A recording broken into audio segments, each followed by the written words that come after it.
Hey guys, this is Todd, the Jet Ski Jockey channel. Today I'm going to let you know how I got into riding stand-up jet skis many years ago, how it all came about and got started. Not just stand-ups, but sit-downs, everything to do with riding PWC and where it came from and originated from for me and how I got started. So I hope you like the video. Stay tuned.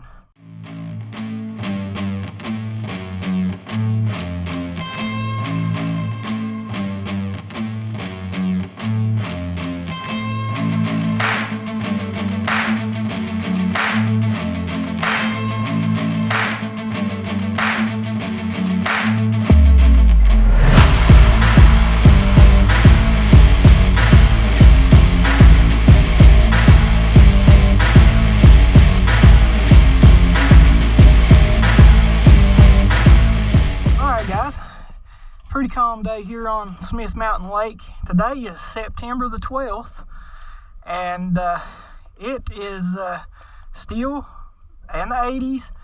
Water temperature water temperature may be cooling down just a touch, not a whole lot.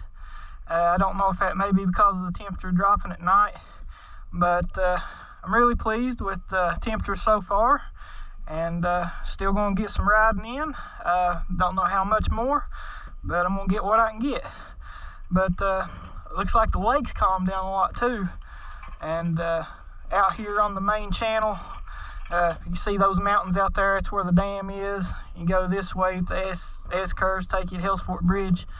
But anyway, all this is usually pretty rough.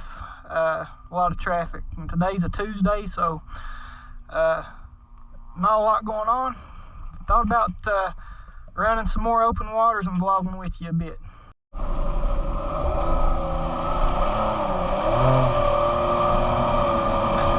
how did I get into riding jet skis? Well, when I was a kid, I used to aggravate my dad all the time about wanting a dirt bike. And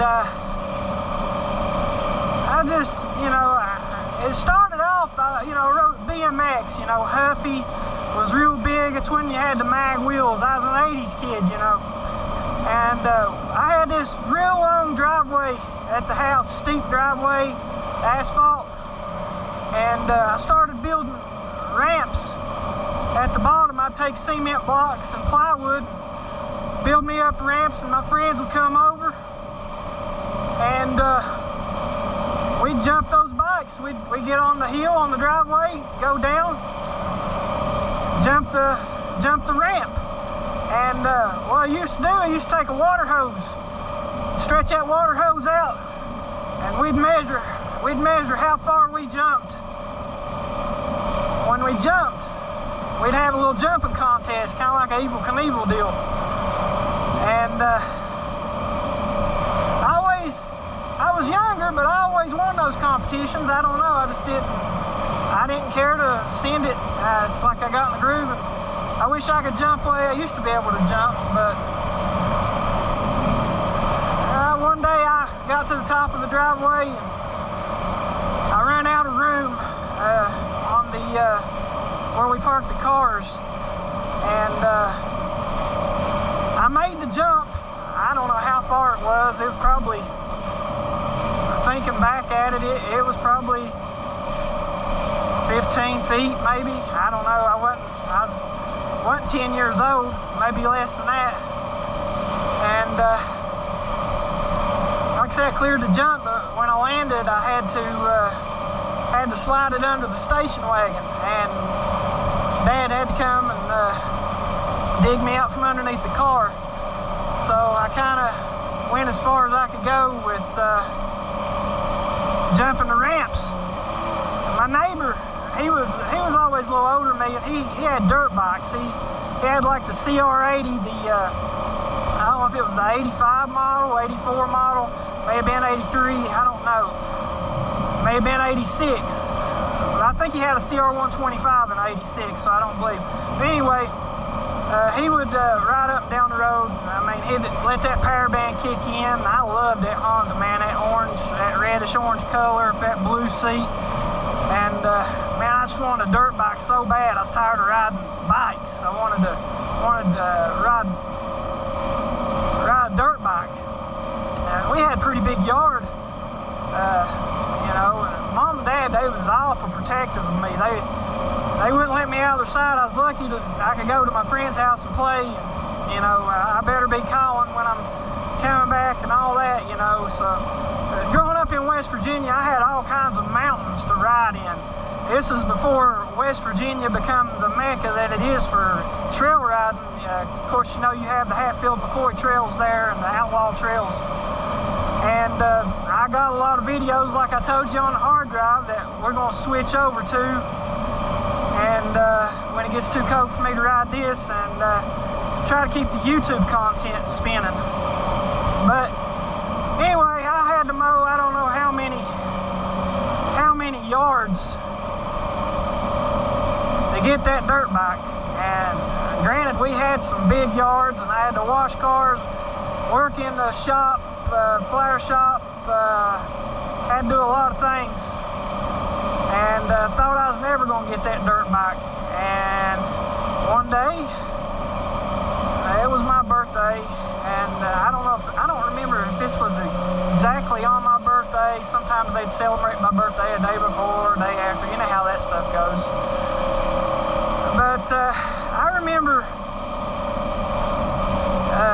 walking down the driveway, and I had my friends over, my cousin, and my friends, and, you know, my neighbor friends too, and walked down the driveway, and on the back porch, you know, we had a grill set up, and we cooked out, and my mom and her friend was up there, and they hollered at me. They said, Todd, Todd, and I wasn't paying no attention. I turned, and I looked to my right, and when I looked up on that porch, it was a brand new 1987 KX80 sitting there. It was like being in a dream. It was like one of the greatest moments of my life, getting that dirt bike. Now, granted, I'd never ridden a dirt bike. Never rode one. Didn't know what the power band was. Heard them talk about the power band in a two-stroke. Didn't understand it, you know. Thought, you know, I could ride BMX and jump those BMX bikes. You know, it's going to be a cakewalk for me. I had a hard time touching the ground. I had to touch ground with one leg, you know. It was one of those deals. I had to grow into it. I was 10 years old when I got that bike. And like I said, Mom and Dad, they wouldn't let me get out of the yard with it. Dad eventually, he built me a little jump in the backyard. I started playing with that a little bit. I think this come after what I'm about to tell you, though. I don't think he built that jump till after this. But anyway, they never would let me out of the yard. You know, I don't know how many plugs I fouled with that KX80, because, you know, you got to rev those out, or, you know, you're going to flat foul your plug out. Well, I had problems, and it was all stemmed because I didn't have enough open terrain to ride. And I was riding around in circles in the yard. Now, granted, it was a big yard. It had hills and everything, but I still didn't have what I needed. So, we had some friends, and they raced motocross. So I went to a motocross race in Muddy Creek, Virginia, or Tennessee, I'm sorry. It's close to Virginia, Bristol, Tennessee. Close to there. And went to Muddy Creek, watched the race. I got delusional. I thought, oh yeah, that's what I want to do. You know, Daddy, please, you know, let me race. You know, I want to race. You know, and then talking to the boys, you know, I was wanting to race. I didn't have all the equipment I needed. I was worried about that. All I had was jeans and a t-shirt and a helmet and gloves. And you know, it was okay. Those guys, they let me borrow equipment so I could run. They let me borrow pants, a chest protector, boots. It got me started. Appreciate them. I think about them this day, and I'm still friends with them. Shout out to you guys if you're watching. You guys were great riders, and I thank you for the time that you spent with me growing up over there doing that. But I wasn't able to do it enough to be good at it, and I wasn't ready when I went. So I walked that track. I didn't realize how steep those hill climbs were. I mean, I couldn't even stand on them. And you know, my uncle, he'd say, you got to hit it wide open. You know, you got to hit those wide open to make them up. You know, because they knew I didn't like to hit that power band. And you know, I was on the fence. I was like, you know, I know I'm gonna have to hit that power band to get around this track. You know, so I go race, and I'm in the gate. And you know, my uncle, he'd always tell me, you know, no, you get up on that tank, you sit up on your tank, and you hold that bike wide open. And as soon as you see that gate move, you pop that clutch, and out of there, you know, you gotta get out of there fast. He's talking about getting a hole shot. I was like, you know, I was tore all to pieces, and I'd done programmed that in my mind, thought about it. So I did exactly that. I got at the gate, I held that thing wide open up on the tank, and when that gate dropped, I popped that clutch, and I got the whole shot, smoked everything in that field to turn one. Never rode a wheelie in my life. Rode a wheelie all the way down that start field at Muddy Creek in first position. Blew them, smoked them.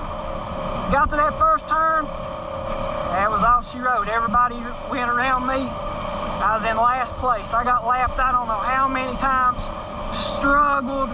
I actually beat one guy. He was on a XR 80, I think. And I mean, it was just a bad experience, you know.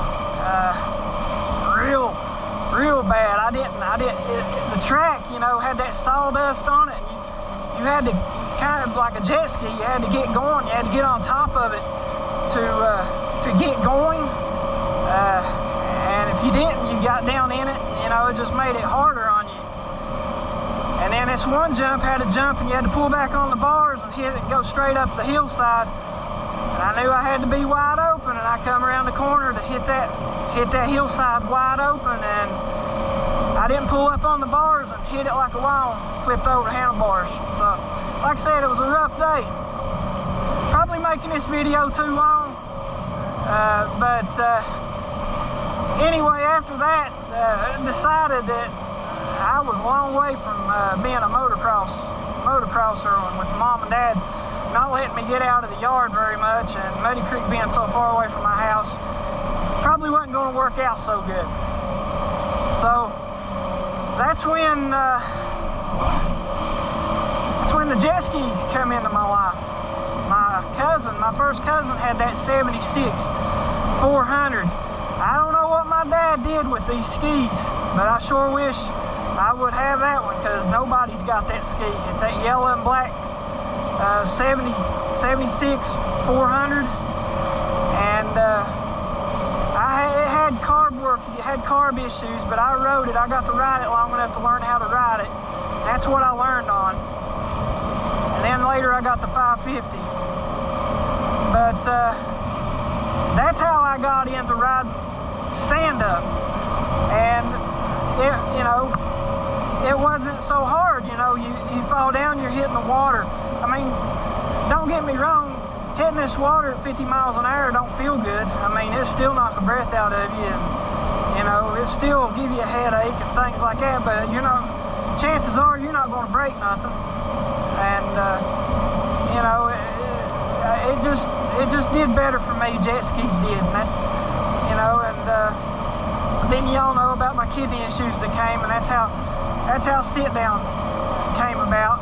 It really wasn't something I was wanting to do, but went with the STX 1100 on it, and you know, that's not where my heart is, but like I said, sit down has its place to the lake. You need one if you got a family, and or a pontoon boat, you know.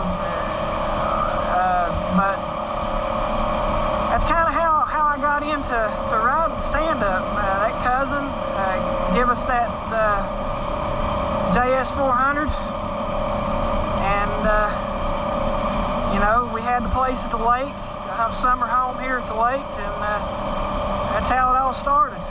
So, you know, then there's other things, football come along, and I've just always been a recreational rider. I've never raced. I've never got into racing. And when I talk about racing, that's just something I complex. I really don't know if that's something that I want to do, if I want to race. At 47 years old, I don't see the point in it. I like me against me. I mean, I may race a time or two. I don't know, but it ain't something I'd want to tour. Yeah, I could change my mind. I could go do it. I could love it. But right now, the time's not right for me. You know, God's telling me it ain't the right time for me to start that yet. And if I'd have won, I'd have been on a bone stock superjet anyway. So, I mean, how competitive could I have been? Which I know it wouldn't have been a competitive thing. It would have been more of do it and see if you can finish the race. I mean, that's what I was thinking about.